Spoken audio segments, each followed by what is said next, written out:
Amikor egy ilyen sikertelen szériába vagy, és jön a kupamérkőzés, eldőlhet a sorsod, mert nagyon bízom benne, hogy nem így lesz, hiszen tényleg az utolsó utáni szalmaszába is bele szeretnénk kapaszkodni.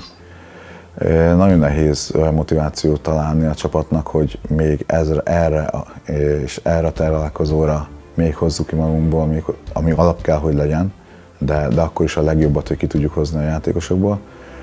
Hát mindenféle motivációs eszközöket bevetünk ennek érdekében. Ugye több játékos van, aki más országokban már nyert kupát, vagy ugye Lukász nyert már Magyarországon is kupát, vagy akár a kapusedzőnk Sandro is azért Magyarországon, mint kapusedző is nyert kupát, valamint kapusként is, valamint azért a Galatasaraynak is volt kapusedzője, tehát azok olyan élményekkel tud szolgálni, amit lehet, hogy máshol csak a tévében hallanánk.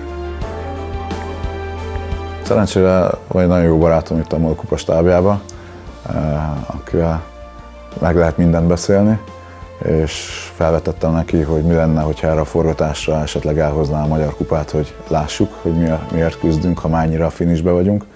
Nagyon nagy élményt szerzett a csapatnak, és nem is gondolták volna a játékosok, hogy ilyen megtörténhet.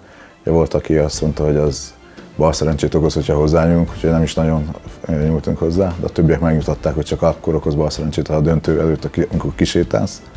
De nagyon-nagyon pozitív hatással volt a játékosokra, hogy látták azt, hogy nem csak a tévében, vagy a képeken, hogy mekkora a selleg.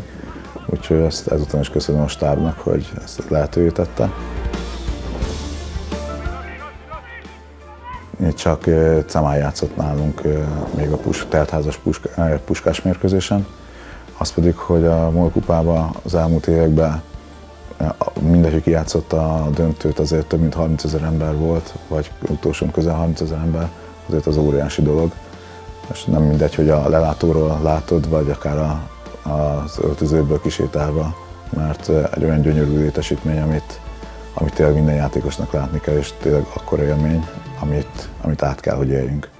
És kellenek ezek a motivációs dolgok, hogy még jobban, hiába akarja mindenki, de azért lehet, hogy 89. percben pont azért fog visszasprintelni, becsúszni, mert eszébe lesz az, hogy amikor megérintette a kupát, vagy kisétált a Puskás arénába, hogy az mekkora élmény lesz majd.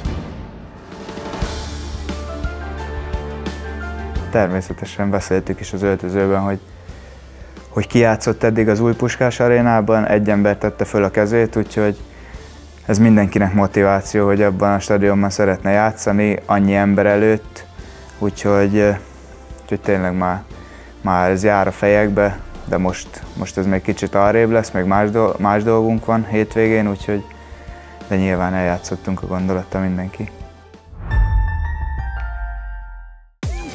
A műsor támogatója a Tipnix Pro.